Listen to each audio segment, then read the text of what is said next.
My name's Ryan. It's nice to see all of you again. Okay, so trust-based relational intervention. Anybody heard of TBRI? Okay, so TBRI, I'll give you just a brief summary of what that is. Some years ago, and if you've watched the videos, Dr. Cross assures me that a lot of that stuff was just like made up in the moment by Dr. Purvis, and then they just wrote it down. She's a very, very intuitive woman when it comes to children. She went back and worked on her graduate degree sometime in her 40s. Dr. Cross was her graduate advisor at TCU, recognized something special in this woman and kind of developed her and mentored her, and then they started doing these things together. A lot of their work was put in a book called The Connected Child. Any of you read that book? Okay, if you haven't read the book, please read it. It's a hard book for a lot of people. A lot of people tell me that when they read the book, it kind of causes them to pause because it's overwhelming. What it did for us, though, is it opened our eyes. My daughter came home at 4 months from the NICU, and we thought, okay, she was hospitalized, but those are the first 4 months of her life, and she's a baby, and she doesn't have any real relational connections to anybody. This is going to be fine. This boy that we adopted at 4, well, we understand there'll be issues with him because he has memories of people, but this little baby girl, everything's going to be fine. And less than halfway through that book, they sort of disavowed us of that illusion, that everything's not going to be fine. She has things that her body remembers that she cannot recall. She has to process a loss that she doesn't understand. For 23 weeks, somebody spoke to her. And then that voice was just gone. So she had to experience a lot, process a loss that she doesn't understand. So they developed these things, and basically TBRI starts out as these protocols for professionals working with kids and their families. They have these empowering, connecting, and correcting principles. Everybody comes to class and wants to know, how do I fix my kid? How do I correct their behaviors? And I promise you that if you don't empower your children and you do not connect your children, they may act differently in front of you, but healing will not happen. So we recognize then that while therapists are great, we refer people to them all the time, have a list of professionals that we work with. 55 minutes every Wednesday is not enough. And so our ministry gets together with Dr. Purvis and creates Empower to Connect, which recognizes that we can teach these principles to moms and dad, and we can coach them, and they can understand this thing, and then their homes can become relational rehab centers, because children need this parenting all of the time. We have adopted and biological children, and people ask us, well, do you parent your biological children differently? And the answer to that is absolutely not. Why would you? If you're focusing on building a healthy, strong relationship with a child, then you want to do that, right? You know, we spoke about attachment a little bit last night. Did you know that the word attachment is not in the Bible? Let me qualify that. I have checked the NIV, the ESV, and the New Living Translation, and the word attachment in the relational sense does not occur in the Bible. We can attach a physical object to another physical object, but in a relational context, it doesn't occur, which is interesting because I would argue that the story of the Bible is God's attachment story with mankind. Working on that God is a relational God. You've heard it said we've made from community for community, right? Come let us make man in our image. So if we really want to intervene in the lives of our children, and we really want hope and healing to come, then there's something that we have to do, and that is simply that we have to understand trauma.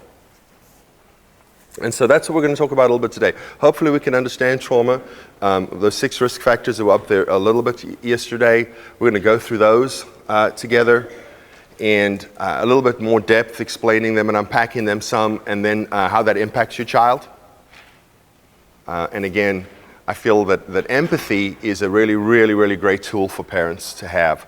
So when we're looking at these things together and we're talking about them, please see your child and yourself through the same lens. Okay? One of my favorite people to listen to and to read is Dr. Brene Brown. Any of you ever seen any of Dr. Brown's TED Talks or read any of her books? Daring Greatly. It's a great book. Very cleverly, she put greatly in the title. But my wife and I listened to that book together on a road trip to go visit her grandparents. And I will tell you, it was transformational for our marriage. Because it helped us understand each other a little better. Because there's nothing groundbreaking in her book, in my opinion. But it is nice to have somebody with all of the credentials to say the things that you've been thinking for a while. Because A, it helps to feel like you're not crazy, doesn't it? And B, it's amazing what expertise will do for you, because you're just you in your life, right? I'm just me. My father, my parents and my in-laws have come a long way over the last decade, but for years my father would say, when are you and Kayla going to quit parenting like this and just raise your kids right? On my son Josh's adoption day, my dad, Josh, and I happened to just be in the elevator together going up to the courtroom, and he said, today's a great day, isn't it? And I said, yeah, Dad, it is. Their journey through foster care was very, very complex. I said, yeah, it is. But because I know my dad, I said, why do you think it's a great day? And he said, because you can spank him today. I'm like, okay. So, but he told me once, look, man, are you and Kayla like, my dad calls marijuana wacky weed. He said, are you and Kayla smoking wacky weed when you parent your kids? I said, some days I wish we were. I said, no, we don't. And he literally, in his driveway, told me one thing that he had seen us do with our children that he just thought was crazy. Fast forward 6 days. I promise you, 6 days. We had an event at the church. We did like, hey, parents, y'all go watch a movie, grab some dinner, do your Christmas shopping. It was in December. We're going to entertain and take care of your kids and make sure that they don't get hurt for 4 hours tonight while you go. And so, because we want our parents to be involved and understand a little better, we dragged my mom and dad and my in-laws down to volunteer. And my dad standing at the back there, kind of, bouncer role. And Amy Monroe walks up to him, and Amy and her husband Michael, they collaborated with Dr. Purvis to create Empower to Connect. And Amy points out something to my dad that's happening, and it is the exact same thing that 6 days earlier he told me. Clearly, my wife and I were using drugs if we were going to parent this way.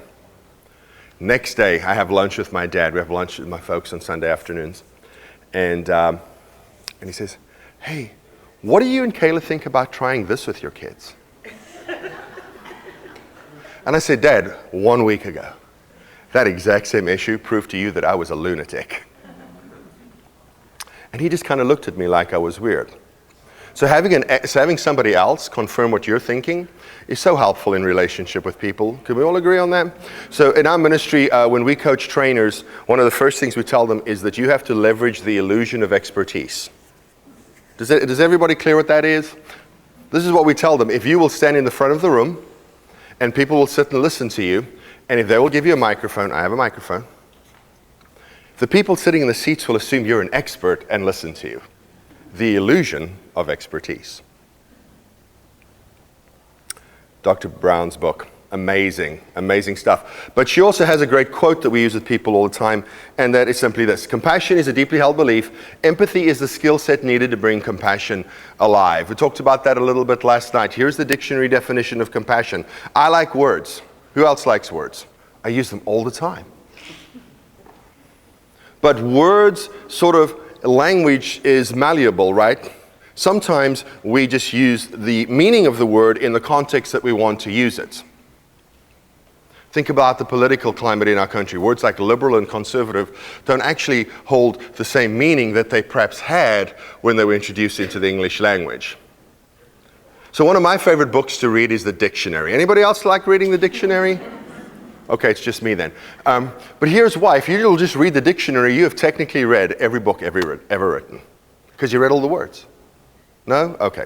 So here's the definition of compassion from the dictionary. A feeling of deep sympathy and sorrow for another who is stricken by misfortune, accompanied by a strong desire to alleviate